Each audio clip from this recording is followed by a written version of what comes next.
রাজা, কেউ তোকে কাজ দেবে না। দেশটা একদম হারামিতে ভরে গেছে। এর চাইতে তুই আমার সাথে কাজে লেগে যা। গুলিস্তানে মোড়ে সারাদিন পকেট মারলে কামাই ভালোই হয়। না ডেভিড, আমি এসব উল্টাপাল্টা কাজ করতে পারবো না।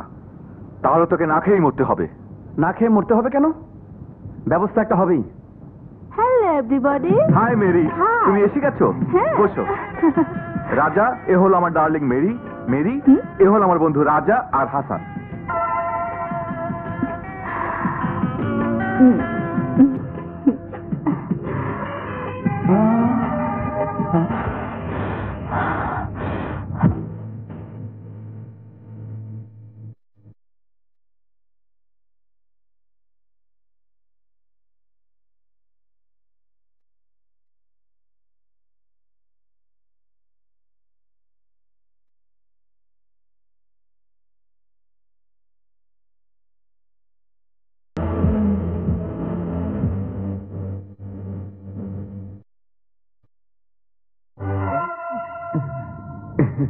মেরি, আমাদের বিয়ের দিনটা ঠিক করে ফেলো।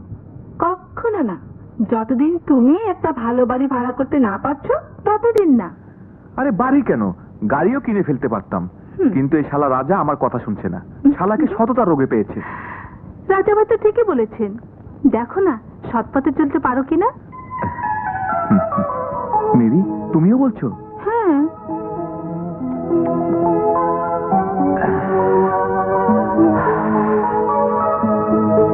ঠিক আছে। নবী মুস্তফা রাস্তা দিয়া হাইটা যায়, হরিণ একটা বান্দা দিয়ে গাধের তালায়। দেন বাবা দেন, হরিণ একটা বান্দা দিল গাধের তালায়। দাঁড়াও। দেন বাবা দেন, $10 দিলে আখেরাতে $100 পাইবেন। লাখপতি শেঠ, কে আমার নাম ধরে ডাকে? আমি ডেভিড। এদিকে শু, কথা আছে। রাজা, দেখ কে এসেছে। ডেভিড, এ তুই কাকে নিলি? এ তো দেখছি ফকির। এই জন্যই তো বলি, দুনিয়ায় তুই কিছুই বুঝিস না। আরে বেটা, ইনি হচ্ছে লাখপতি শেঠ। ঢাকা শহরে 1 পিসই আছে, 2 পিস খুঁজেও পাবি না। হ্যাঁ? হ্যাঁ? এইটা বুঝি ঢাকা শহরে নতুন আইছে? আরে না না লাখপতি, বন্ধু আমার 2 দিন হলো জেল থেকে আইছে। জেল থেকে আইছে? লোক বুঝি সুবিধার না? আরে না না, বন্ধু আমার খুব ভালো, তাই তো তোমার কাছে নিয়ে এলাম। ওকে কিছু টাকা দাও, বন্ধু আমার ব্যবসা করবে। ওকে, টাকা দেবো একে? হ্যাঁ, আপনি অন্ধ না? অন্ধ এই দুনিয়াতে, আমি অন্ধ না, আর সবাই অন্ধ। ঠিক ঠিক।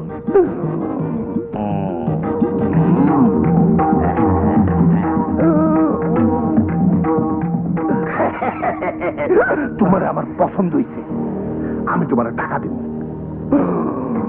তবে সময় মতো ফেরত না দিলে একেবারে শেষ করে হলাম।